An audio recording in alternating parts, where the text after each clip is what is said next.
भगवान बाबा हनुमान जी को प्रणाम। महान त्यागी बाबा देव जी को प्रणाम।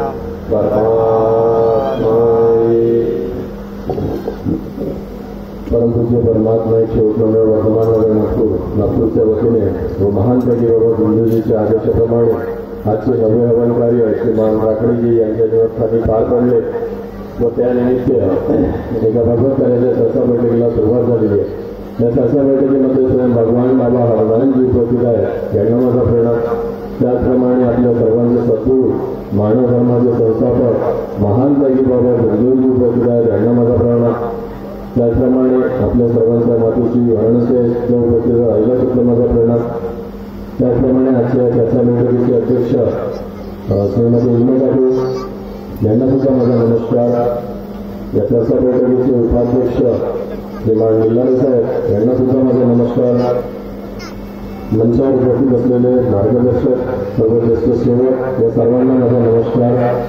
त्याचप्रमाणे समोर उपस्थित असलेले सर्व सेवक सेविका बालगोपाल या सर्वांना माझा नमस्कार।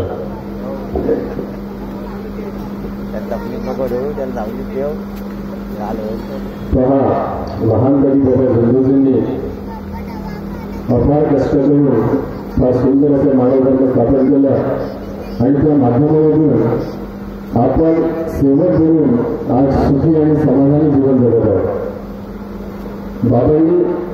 बाबांच्या कुटुंबामध्ये सुद्धा अपार अशी भूतभार होती आणि त्या त्रासाला कंटाळून संपूर्ण कुटुंब कंटाळले होते आणि बाबांना लहानपणापासून हनुमान चालीसा वाचण्याचा छंद होता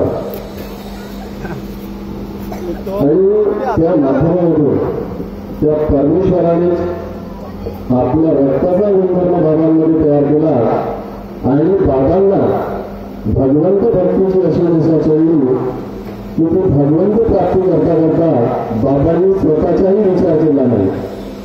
ज्या दिवशी बाबांना त्या साध्या व्यक्तीने मंत्र दिला आणि बाबांनी जेव्हा तो पाचही भावाचा मूळ ठेवला तेव्हा कुणीही तयार झाले नाही। तेव्हा मात्र बाबांनी निर्धार केला त्यांनी परमेश्वराला प्राप्त करेल पण मागे फिरणार नाही।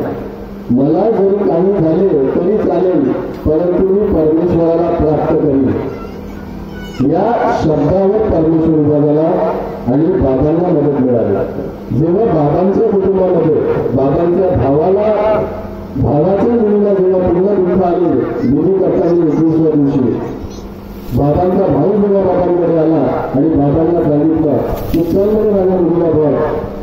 बाबांनी जेव्हा बघितलं आणि दुसऱ्या दिवशी जेव्हा बाबा मंदिरात गेले आणि हनुमानजीला सांगितलं की अगोदर त्या मुलीचे दुःख दूर करा अन्यथा मला आपल्या चरणी विलीन करा। हा शब्द जेव्हा परमेश्वराला दिला बाबांनी, जेव्हा बाबा शरण गेले, जेव्हा बाबा शब्द दिला की मला आपल्या चरणी विलीन करा अन्यथा मुलीचे दुःख दूर करा, या शब्दावर पूर्ण परमेश्वर उभा झाला आणि परमेश्वराने त्या मुलीचे दुःख दूर केले। बाबांनी जेव्हा विधी पूर्ण केला 41 दिवसाचा विधी पूर्ण केला आणि जेव्हा समाजामध्ये लोकांना कळू लागलं की बाबांकडे मंत्र आणि त्या मंत्राद्वारे बाबा समाजातील लोकांचे दुःख दूर करतात आणि जेव्हा त्या शांताबाईचे दुःख दूर होते आणि त्या शांताबाईकरिता बाबांनी जेव्हा 41 दिवस सहन केलं, 42 दिवस सहन केलं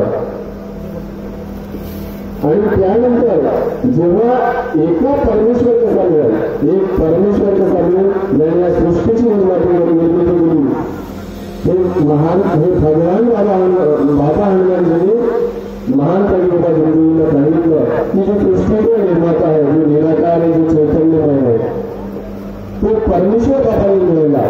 तो परमेश्वर बाबांनी मिळवल्यानंतर मानव धर्माची स्थापना केल्यानंतर आज तुम्ही आम्ही सुखी आणि समाधानाने जीवन जगत आहोत। बाबा जेव्हा पचमेरीला गेले होते, पचमेरीला गेल्यानंतर जेव्हा बाबा खाली उतरत होते आणि त्या गडावरती बाबांना उतरताना जे मृतदेह पडलेले दिसत होते आणि त्या मृतदेहावर त्या मंत्राच्या नावाने जेव्हा बाबा फूट मारत होते तर ते फूट मारताबरोबर ते मृतदेह जे होते ते मृतदेह आकाशात वीज ज्याप्रमाणे लगते त्याप्रमाणे वर जात होती। ही दैवी शक्ती बाबांनी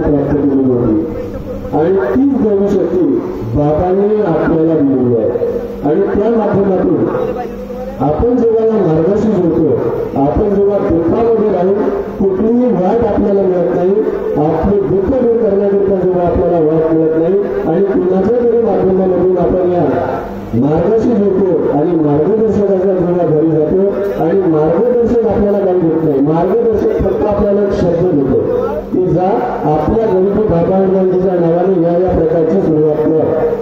त्या दिवशी आपले दुःख दूर होतात. एवढी मोठी दैवी शक्ती बाबांनी आपल्याला दिलेली आहे आणि त्या दैवी शक्तीचा उपयोग, त्या दैवी शक्तीचा वापर आम्ही आपल्या जीवनात कशा प्रकारे करू हे आपल्या विचारावर अवलंबून आहे. आणि म्हणून बाबांनी सांगितलं आहे की बाबा विचारों से पूर्ण है इसलिए भगवान, बाबा विचारों से पूर्ण है इसलिए भगवान बाबा को पूरी मदद करते हैं और सेवक विचारों का कुछ अंश है इसलिए सेवक को उतनी ही मदद मिलती है. म्हणून आम्हाला आपले विचार, आपले कर्म कशा प्रकारे करायचे आहे याचा आपल्याला भान ठेवावं लागेल, याचा भाव ठेवावा लागेल. आपण जर दररोज सकाळी म्हणतो की मी माझ्या कर्मांनी केली याची मला क्षमा द्या, तर जी आपण लाईन दररोज म्हणतो, रोज जी आपण म्हणतो बाबांनी सांगितलेली, यावर आपल्याला चिंतन करायची गरज आहे की खरोखरच बाबांनी आपल्याला जे सांगितलं तर ते आपण कोणत्या प्रकारचे कर्म करतो आणि त्या माध्यमातून आपली कोणत्या चुका होतात ज्याची आपण दररोज भगवंताला क्षमा मागतो, याचा विचार आपल्याला करावा लागेल.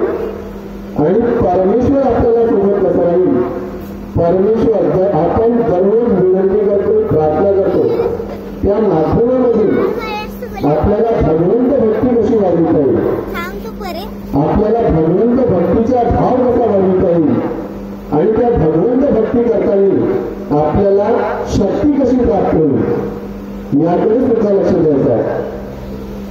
बाबांनी भरपूर काही करून दिलं, भरपूर काही शिकवून दिलं. आता आपल्याला करायची वेळ आहे की आपलं जीवन जर सुखी झालं, या मार्गामध्ये आपण सुखी आणि समाधानाने जीवन जगत आहोत आणि त्या माध्यमामधून या समाजामधून अंधश्रद्धेने वाईट असलेले असलेले लोक आहेत ते या मार्गाशी कशा प्रकारे जोडतील आणि ते सुद्धा कशा प्रकारे सुखी आणि समाधानाने जीवन जगतील याचा विचार आपल्याला करावा लागेल. आणि आपण जी भगवंत भक्ती करतो त्या माध्यमामधून आपल्या जवळ शक्ती तयार झाली पाहिजे. तेव्हा कुठं त्या शक्तीच्या माध्यमातून परमेश्वर दैवी शक्ती, बाबांनी जी सांगितलेली आहे जी दैवी शक्ती, ती आपल्या शब्दावर कशी आपल्याला मदत करेल, ही भगवंत भक्ती जोपर्यंत आपल्याजवळ घडून येणार नाही, या भगवंत भक्तीच्या माध्यमातून आपला जो रस तयार होणार नाही तोपर्यंत दैवी शक्ती आपल्याला मदत करणार नाही. ज्या दिवशी आपण मार्गात येतो त्या दिवशी आपले दुःख क्षणामध्ये दूर होतात, 3 दिवसामध्ये दूर होतात, 7 दिवसामध्ये दूर होतात. पण त्यानंतर संपूर्ण जीवनामध्ये आपल्याला काय करायचं आहे, कशा प्रकारे आपली कर्म करायची आहेत, कशा प्रकारे आपले विचार करायचे आहेत, कशा प्रकारे आपल्याला भगवंत भक्ती करायची आहे आणि त्या भगवंत भक्तीच्या माध्यमातून आपल्याला कशा प्रकारची शक्ती प्राप्त करायची आहे हे सुद्धा फार महत्वाचं आहे.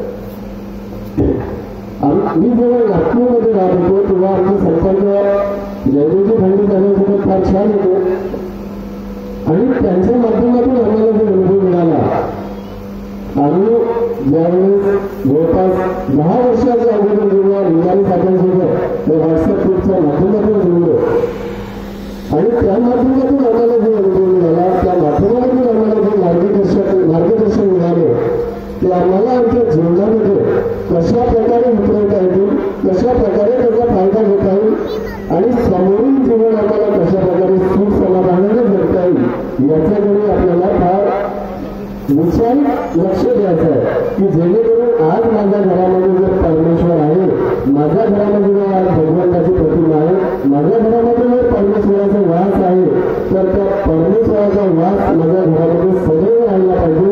याकरिता माझे आचार विचार, माझे कर्म हे बाबांनी दिलेल्या तत्वशक्ती नियमाप्रमाणे लावली पाहिजे याची खबरदारी स्वतः घ्यावी लागेल.